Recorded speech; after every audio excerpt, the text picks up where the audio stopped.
Hello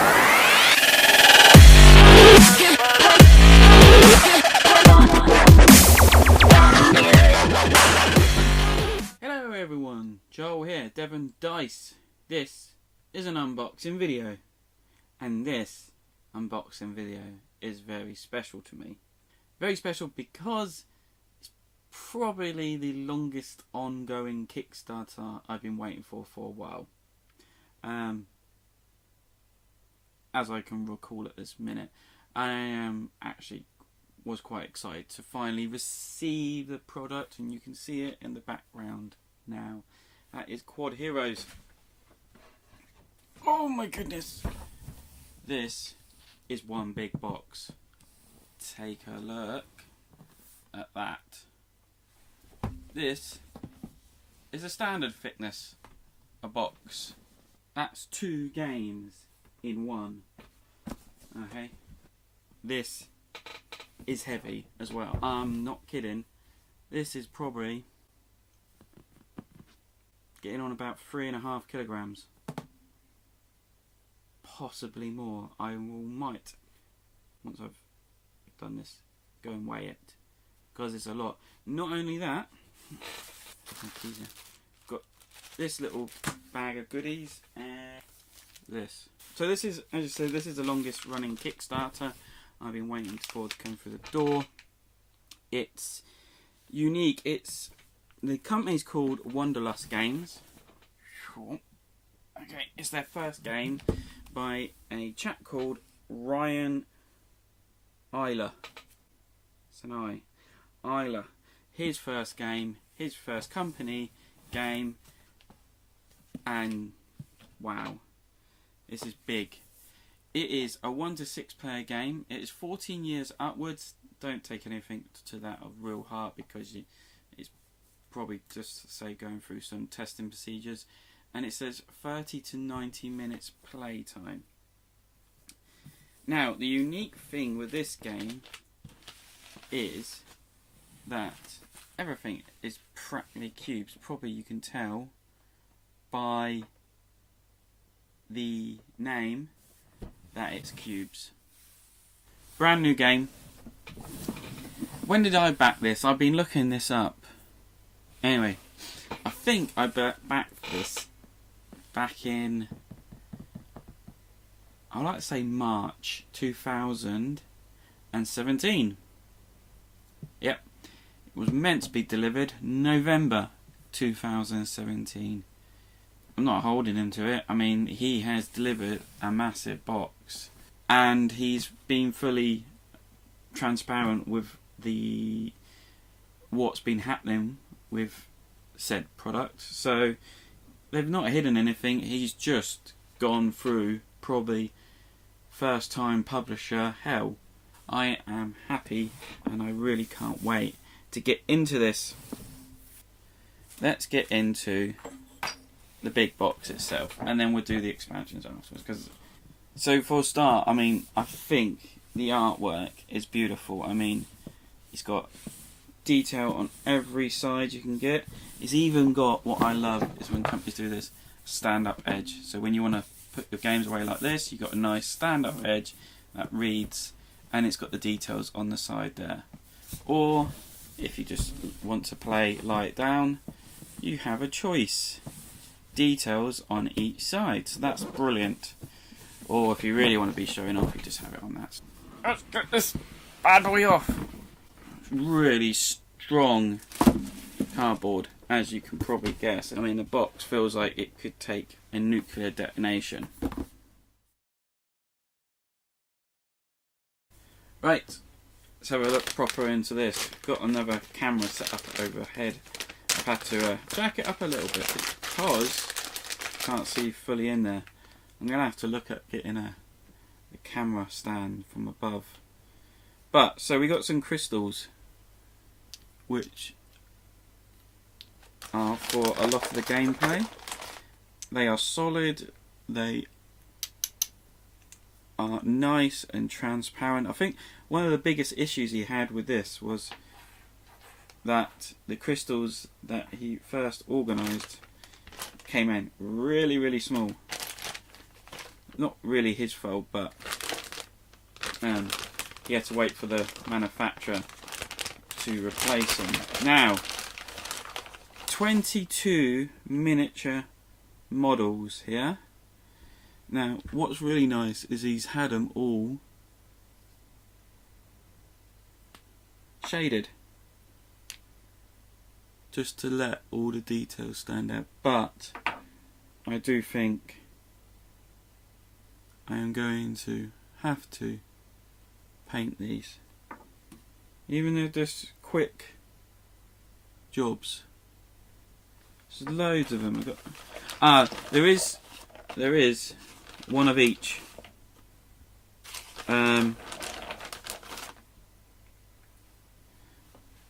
So there's one of each, which is also a very nice concept, because someone suggested to him that when it's on the board, they can't kind of figure out in their head how they want it to roll, because if I haven't said this already, this has got a unique mechanism in it where it's got a tumble mechanic that when it rolls, whatever face of the cube is upwards gets an ability that allows that cube, or this cube, to move again.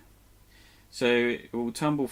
It could tumble forward, sideways, backwards, but depending on what face is on top, then it will get this other ability. It might go diagonal, it might jump, it might go back again, or it could do anything. So someone said to him that they wanted another one, even if it was smaller, or just a proper cube that had the face on a die or something, so they could kind of simulate it in their head before they actually done the move, which is quite a nice joke. So even though it seems like there's a lot of characters in here, it's not. It is. I don't even know which way this goes up. Well, that way. And we got some sheep. For one of the scenarios, cubey sheep. We've got white ones, and looks like we've got a black one. I don't know if that's meant to be in there, but yeah. So we've got sheep, which is really nice. So I'll do a picture of all these.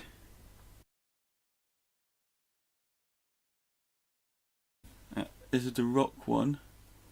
And he's got a hollow back where there's like gems and everything sat in there, which is beautiful. It's great. Now we got first player token. Yeah, that's pretty good. You can hear that. And we got these, which are rockets, kind of dicey rocket things, which are pretty cool. We got these dice. These are the bog standard dice that will need to be used at some point. Rules, which I don't know how much detail you're getting of that. I mean, some of it's story, some of it's rules. I mean, I think he's gone all out on this rule book. That was another thing, he wanted to make sure that this rule book worked and was easy and had every detail in it. So then we got scenario book, which is just as thick, if not thicker, than the rule book, which is good. Solo and cooperative mode. So there's all types in here. Solo. I actually do look forward to playing this, possibly solo. So decks of cards. Now again, I don't know. He went all out on graphics and art on this. There was so much colour in this. It's just overwhelming. Card quality's nice. It's got a nice matte finish, but I've got a feeling if these are not sleeved, they will take. Bless me. If they're not sleeved, they're going to take damage on the edges.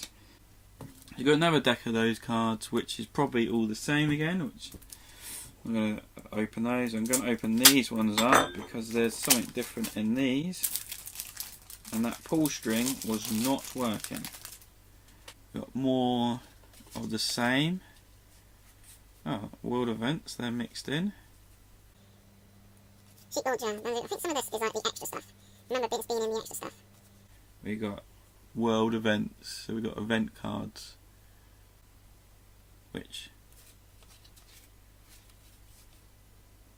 so we got these cards. I think these are helpful randomising. I don't know actually. I don't know why we got these. These are just telling about the players, and then there's reference cards, which are quite nice. Okay, so they're reference cards and player cards, and then you've got the proper player boards, which the cards are nice and thick. They are double-sided. I don't think they're anything different. Nope, just double-sided for fun. Nope. There is an A and there is a B. What is different? So there's a slight difference I can already see. Interesting. Okay, I'm going to get into what the difference is, but there's a one for each character, because we can then see what characters there is while doing this.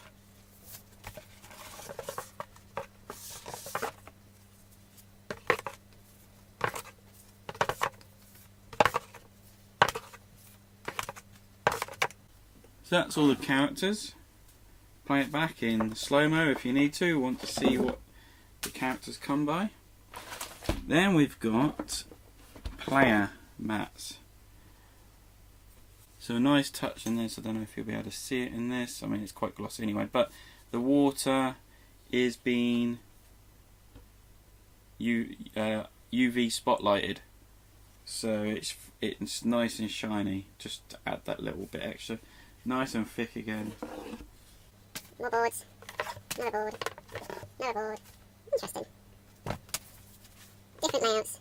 Another board. Oh, big waterfall. Another board. And several more boards. Now, trying to get this out. Oh, hello. Escaped token, I believe. Excuse me a minute. That's okay. Maybe it should come out. So we got one set of punch boards, which it's, as you can see, punching out very well already. So that's one of the character tiles. We got stones. We got like a round counter. We got some bits and pieces going on there. If you don't guess, this game is a bit of a puzzle game, as well as doing other things like collect this, pick up this, take this somewhere, go and do that, go and meet this person. There's like an adventure, there's like a story, there's like things to do, last person standing, so there's lots of things going on with this.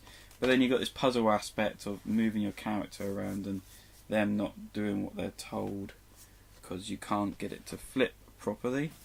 Some question. Oh, just coming out.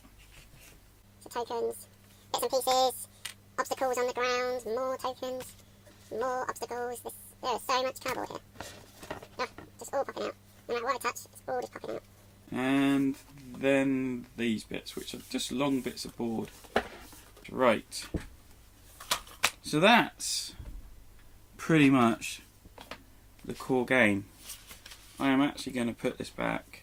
I am actually going to go and weigh this box as it is and see what the weight is, because I am sad like that. So I'm just going to open up the little add. This is an add-on.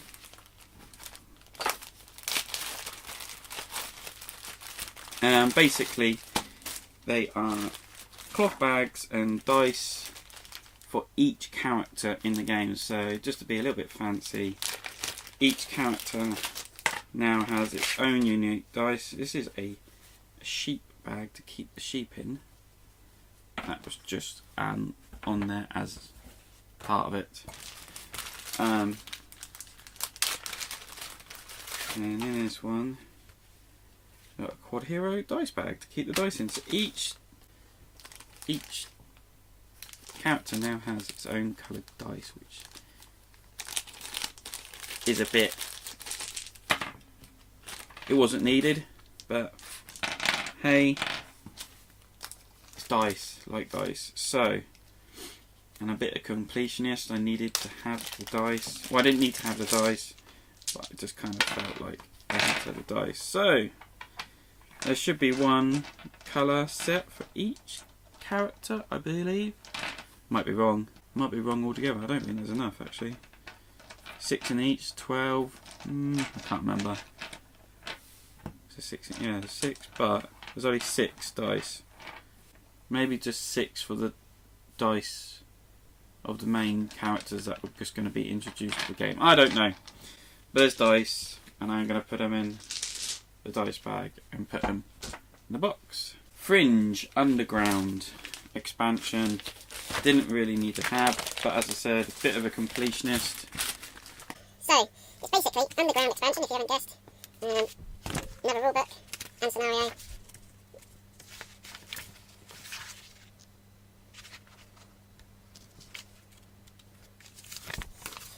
So again with the lava, he got UV, which is very nice. You can tell there's nothing really shiny, except for the light in this room, but on here... He's used for his spot to it. You can't really tell, can you? Don't know why I'm even trying, but several freeboards for Underground, which is nice. Then we've got some more tokens, and they're just basically rocks and more lava and stairs up and down. But there is goats, which you probably could use sheep as if you wanted to, but no, there's goats in this. And that's that. Just another pack of cards to go through. Just some extra potions. Oh, and a goat card. A lava crawler. That, lava rune, lava tosser. And pathfinder. So that's those cards. And that's the Fringe Underground Train expansion for Quodd Heroes. So I'm just going to stick this all in here so I don't lose any more bits and pieces, and then I'll probably go up and weigh it. This is quite nice because the box is big enough, it can actually hold everything, so no need to panic about that until he brings out expansions. There you have it. There's my unboxing of my newly acquired, newly delivered Kickstarter game from Wonderment Games by Ryan Eiler, and it's Quodd Heroes with the expansions. So looking forward to get this on the table like all the rest of my other new games I've got in, and I can feel a big coal coming on very, very soon. It's a good thing. UK Game Expo is coming up, and if you haven't noticed, I am wearing a Mr. Meeple t-shirt here with lots and lots of games, and a lot of my favourite games are listed throughout here. Check out, we might be selling them on the Meeple Corner stand very soon. Thank you very much. Good night for watching this very long-winded video of an unboxing of Quodd Heroes. I've been Joel Wright. Good night.